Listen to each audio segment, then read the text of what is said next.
দর্শকরা, ঈশান বাংলার ইভিনিং শোতে আপনাদের সবাইকে স্বাগত জানাচ্ছি। আপনারা জানেন যে আজকে বিধানসভাতে একটা বিল পেশ হয়েছে, সেটা হলো মহিলা সংরক্ষণ বিল। এই বিলে কি রয়েছে, এটা একটা বিরাট প্রশ্ন। এবং এই বিলটা অসমের রাজনীতির ক্ষেত্রে অত্যন্ত গুরুত্বপূর্ণ একটা কারণ হয়েছে এটাই যে এই বিলটার যে সবচেয়ে যেটা বড় যে বিষয়টা হলো সেটা হলো যে এই এখন রাজ্যসভা, মাফ করবেন, বিধানসভা এবং লোকসভায় অসমের যে বিধানসভা এবং লোকসভা আসনগুলি রয়েছে সেই আসনগুলির 33% এখন সংরক্ষণ হয়ে গেল মহিলাদের জন্য। বুঝতেই পারছেন একটা টিকিটের জন্য কি হাহাকার থাকে একা। সেখানে যদি আবার এখন মহিলা সংরক্ষণ হয়ে যায় তাহলে অনেক নেতাদেরই কিন্তু কপাল পুড়বে, সোজা কথা। এতদিন তো এটা একটা পঞ্চায়েত লেভেলে ছিল, বা ধরুন কি বলবো আপনাদেরকে, পুরসভা স্তরে ছিল, কিন্তু বিধায়ক বা এই পর্যায়ে যায়নি। এখন এমপি এবং এমএলএ এমপি এখন সংরক্ষিত হয়ে যাচ্ছে। এটা একটা বিশাল ব্যাপার। ধরুন কোনো একজন বিজেপির টিকিট চেয়ে ময়দানে ঘুরছেন, শিলচর আসনে তিনি বিজেপির টিকিট পাবেন, এরকম তিনি করছেন। হঠাৎ দেখা গেল যে আসনটা ঠিক নির্বাচনের 5-6 মাস আগে দেখা গেল আসনটা মহিলা সংরক্ষিত হয়ে গেল। তো এই একটা বিরাট সমস্যা রয়েছে। এখন অনেক নেতারা কিন্তু একটু চিন্তায় পড়বেন এই বিলটা বিধানসভায় দেওয়ার পর। মুখ্যমন্ত্রী হিমন্ত বিশ্ব শর্মা বলেছেন যে লোকসভায় পর্যাপ্ত গরিষ্ঠতা না থাকায় বিজেপি এই বিলটি পাশ করাতে পারেনি এবং কংগ্রেস এই বিলের বিরোধিতা করে নিজেদের মহিলা বিরোধী যে একটা মুখ সেটা তারা প্রকাশ্যে এনেছে। অসম বিধানসভায় যেহেতু বিজেপির 2/3 উপর সংখ্যাগরিষ্ঠতা রয়েছে, তাই এখানে এই বিলটি পেশ করা হচ্ছে, এটাই হলো তার বক্তব্য। এবং এই বিল পাস করার ফলে অসমের রাজনীতিতে একটা কিন্তু বিরাট পরিবর্তন ঘটতে বাধ্য। এতদিন কি সারা দেশের মতো অসমের রাজনীতিও পুরোপুরি পুরুষ নিয়ন্ত্রিত ছিল, কিন্তু এবার সম্ভবত আসামে প্রথম রাজ্য দেশের মধ্যে যারা এই আইনটি পাশ করছে। এবং এই 33% মহিলাকে টিকিট দেওয়া হলে দলের মধ্যে বিশৃঙ্খলা দেখা যাবে কিনা, বা যারা অনেকদিন থেকে খাটাখাটুনি করছেন তারা খাটবেন কিনা, এই অনেকগুলো প্রশ্ন রয়েছে। এবং বিধানসভাতে এরকম নয় যে ধরুন কোনো নেতা দাঁড়ালেন না, তার স্ত্রীকে দাঁড় করিয়ে দিলেন, এরকম তার বিধানসভায় হবে না, যেটা পঞ্চায়েতে হয় বা ধরুন পুরসভাতে হয়। আমি কিন্তু এই বিলটার মধ্যে একটা ভালো জিনিস দেখতে পাচ্ছি, সেটা হলো যে এই যে 33% মহিলা সংরক্ষণ হবেন, এবং এর ফলে যেহেতু এটা পুরসভা নয় বা লোকসভা নয়, পুরসভা নয় বা পঞ্চায়েত নয়, তাই এখানে কেউ কারো স্ত্রীকে দাঁড় করালে অনেক ধরনের কথা উঠতে পারে। পঞ্চায়েতের ক্ষেত্রে হয়তো একজন পুরুষ তিনি কাজ করছেন, তার স্ত্রীকে, এটা মানুষ একটা মেনে নেবে। কিন্তু এখন ধরুন রাজদীপ রায় বিধায়ক আছেন, তিনি টিকিট ধরুন মহিলা হয়ে গেল শিলচর, বা ধরুন আরও যে কোনো কেউ, কিশোরনাথ আছেন বা যে কোনো কেউ আছেন, আগামী নির্বাচনে দেখা গেল তার কেন্দ্রটা মহিলা হয়ে গেল, তখন তিনি তো তার স্ত্রীকে দাঁড় করাতে পারবেন না।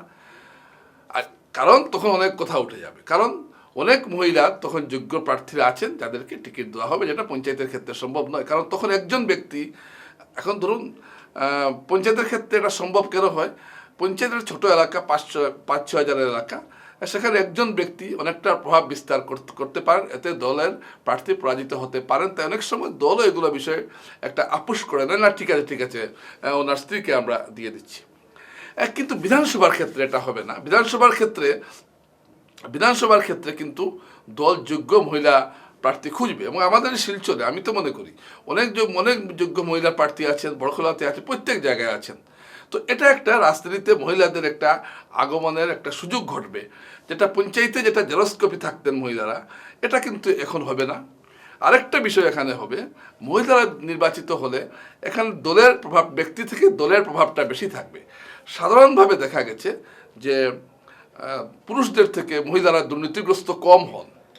আপনি দেখবেন দুর্নীতিগ্রস্ত তালিকা খুঁজেন, মহিলারা কিন্তু কম দুর্নীতিগ্রস্ত হন, কারণ তারা সংসার চালান এবং তারা জানেন যে টাকাটা কীভাবে খরচ করতে হয়, বাঁচাতে হয়। এটা কিন্তু মহিলাদের একটা বিরাট গুণ। এবং মহিলারা খুব সহজে দুর্নীতির দিকে যেতে চান না। নেই আমি বলছি না, কিন্তু আপনি পার্সেন্টেজটা খুব কম পাবেন। এবং এ থেকে ভালো ভালো সাংসদ বা বিধায়ক বের হওয়ার একটা সম্ভাবনা কিন্তু থাকে। আর কিন্তু এতে চিন্তায় আছেন তারা, এতদিন যারা রাজনীতি করছিলেন, হম্বিতম্বি করে চলছিলেন, তারা কিন্তু এখন চিন্তায় পড়বেন যে আগামীতে টিকিট পাবেন কিনা, তাদের কেন্দ্রটি মহিলা সংরক্ষিত হয়ে যাবে কিনা, এই ধরনের একটা সংশয় কিন্তু সবার থাকবে। এবং এই সংশয় থাকার ফলে ব্যক্তি থেকে দলের প্রাধান্যটা বাড়বে রাজনীতিতে। আপনি মমতা বন্দ্যোপাধ্যায়কে আপনারা যাই বলুন, কিন্তু তিনি 17 জন তার মহিলা এমপি রয়েছেন এবং প্রত্যেকটা এমপি আমি দেখলাম কথাবার্তা বলতে পারেন, সুন্দরভাবে জনগণের সমস্যা উপস্থাপন করতে পারেন এবং খুব সুন্দরভাবে তারা সংসদে তাদের কথাগুলো তুলে ধরছেন। এবং এতে মমতার কি লাভটা হয় যে তিনি দলে একটা কন্ট্রোল রাখতে পেরেছিলেন, নিয়ন্ত্রণ রাখতে পেরেছিলেন। নির্বাচনে হারা এটা তো অন্য কথা, কিন্তু এই মহিলাদের একটা বিরাট সমর্থনের জন্য কিন্তু তিনি দীর্ঘদিন ক্ষমতায় ছিলেন। তো আজ যে বিলটা যে আনা হলো অসম বিধানসভায়, এই বিল আনার ফলে কিন্তু অনেকেই কিন্তু অনেক বড় বড় নেতারা কিন্তু চিন্তায় পড়ে গেছেন, কারণ তার আসনটা না শেষ পর্যন্ত মহিলা হয়ে যায়। আরও আছে, অনেকে তো বলবেন যে ইচ্ছা করে মহিলা যদি করে দেয়, তো অনেকে আবার টিকিট দাবি খুব আগে থেকে করবেন না, কারণ করতে চাইবেন না, কারণ আগে থেকে যদি টিকিট দাবি করেন আর যদি মহিলা সংরক্ষিত হয়ে যায় তাহলে কি হবে, কোনটা মহিলা সংরক্ষিত এটা তো আগে জানানো হবে না, পরে জানানো হবে। তো দর্শকরা, আমি এই প্রশ্নটা আনলাম, তো এটা খুব ভালো উদ্যোগ, মহিলাদের জন্য সংরক্ষণটা জরুরি। আমার আশা করি এই বিলটা বিধানসভায় বিলটা পাস হবে এবং কংগ্রেস মনে হয় না এই বিলের বিরোধিতা করবে, বা কংগ্রেস বা অন্য যে বিরোধী দলগুলো আছে আমার মনে হয় না তারা এটার খুব একটা বিরোধিতা করবে, কারণ এই বিরোধিতা করলে তারা যে মহিলা বিরোধী সেটা বিজেপি প্রচার করবে। তাই এই বিলটা আমার মনে হয় সর্বসম্মতিক্রমে গৃহীত হবে। তো এটা একটা নতুন দিগন্তের সূচনা হচ্ছে অসমের রাজনীতিতে।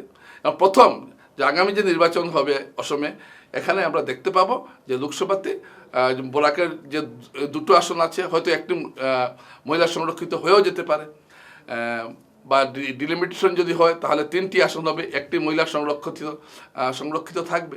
তো রাজনীতির জন্য একটা ভালো খবর অপেক্ষা করছে এবং আমার মনে হয় যে এটা একটা মহিলাদের রাজনীতিতে সক্রিয় অংশগ্রহণের ক্ষেত্রে একটা বিরাট পদক্ষেপ। এটাকে স্বাগত জানানো প্রত্যেকের কর্তব্য। না হলে এবং এটা আরেকটা হলো দলে, যে কোনো দল হোক, আমি বিজয়ী বলছি না, একাংশ যে একটা প্রভাব বিস্তার করে রয়েছেন, সেই নিরঙ্কুশ প্রভাবের অনেকটা খর্ব হবে। আবার এরকমও হতে পারে কিছু মহিলাকে দেওয়া হলো টিকিট, খুব ভালো অধ্যাপক, তারপর তাদের সামনে রেখে অনেক কিছু হচ্ছে, এটাও হওয়ার সম্ভাবনা কিন্তু আছে। এটা হয়েছে পশ্চিমবঙ্গের ক্ষেত্রে, এটা হয়েছে, আমরা দেখেছি অনেক জায়গায়। কৃষ্ণা বসুকে সাংসদ করা হয়েছিল, নেতাজি সুভাষচন্দ্র বসুর ভাতিজি, অত্যন্ত সুবক্তা এবং অধ্যাপক, কিন্তু তাকে সামনে রেখে তিনি শুধু সাইন মারতেন, জিজ্ঞেস করতেন না কোথায় টাকা দেওয়া হয়েছে, কি দেওয়া হয়েছে। তো এরকমও হয়ে যেতে পারে। আবার এটাও কিন্তু একটা মানে অন্য দিকটা আমি তুলে ধরলাম, এটারও সম্ভাবনা কিন্তু আছে। যাই হোক, তারপরও আমি বলবো যে এসব তো দুষ্টুটি থাকেই, কিন্তু এটা একটা সঠিক সিদ্ধান্ত এবং ভারতীয় গণতন্ত্রের আরও একটি পরিপক্কতার দিকে যে এগিচ্ছে তার একটা বিরাট পদক্ষেপ এবং আসামের ক্ষেত্রে হয়তো সারা দেশের কাছে একটা দৃষ্টান্ত রইল। নমস্কার।